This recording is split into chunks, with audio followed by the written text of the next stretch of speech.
ça me fait plaisir de l'entendre. Et il est tout à fait vrai que ces plateformes numériques n'ont créé que de la précarité. Hein. Donc, ils ont appauvri un petit peu le taxi, mais le taxi il est tellement solide qu'il est tombé, mais il s'est relevé, quoi. Il n'y a pas de problème. Le taxi il est là.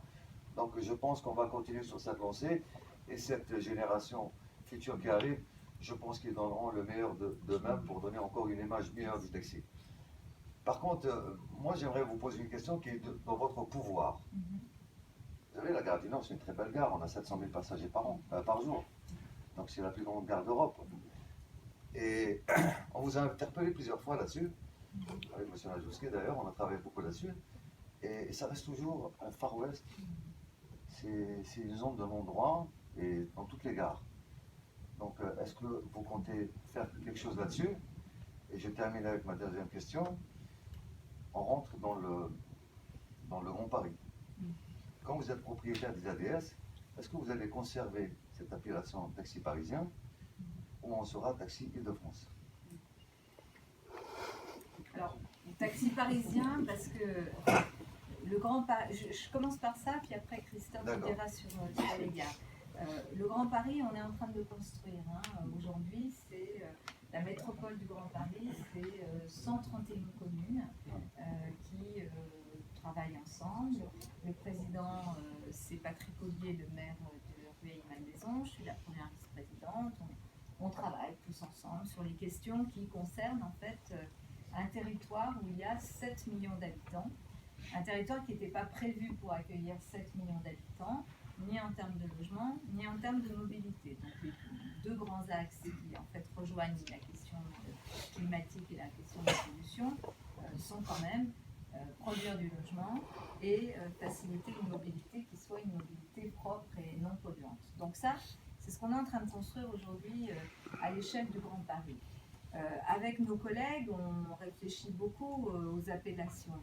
En fait, il faut qu'il y ait le mot Paris, parce que Paris, c'est la deuxième marque la plus connue au monde, après Taxi. Coca-Cola. C'est la deuxième marque la plus connue au monde après Coca-Cola. En fait, c'est une marque extraordinaire, parce que la ville attire énormément. Donc il faut garder Paris. Est-ce que ça peut être les taxis du Grand Paris? S'ils vont jusqu'en Île-de-France, eh bien évidemment. Mais vous savez que même la région essaye de changer un peu son appellation. Et aujourd'hui, à l'international, il s'appelle Paris Region.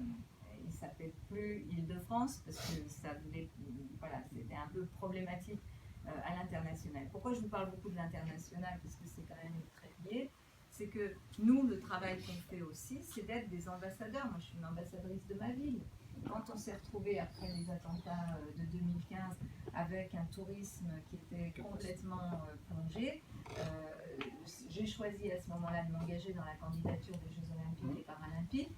Et puis j'ai fait 11 fois le tour de la planète pour aller en Chine, au Japon. Je suis allée 2 fois au Japon, 2 fois en Chine, partout, pour dire il faut revenir à Paris. On est allé voir tous les tours opérateurs chinois, japonais, les compagnies aériennes qui, pour certaines, je pense à la Japan Airlines, avaient suspendu les vols sur Paris. On a fait tout ce travail-là. Et c'est vrai que quand on parle à l'international, c'est Paris quand même qui revient. Hein. Donc sur l'appellation, mais après il faut être souple, évidemment, il faut que ça ne crée pas une frontière au-delà de laquelle les chauffeurs de taxi ne pourraient pas travailler et qui serait problématique.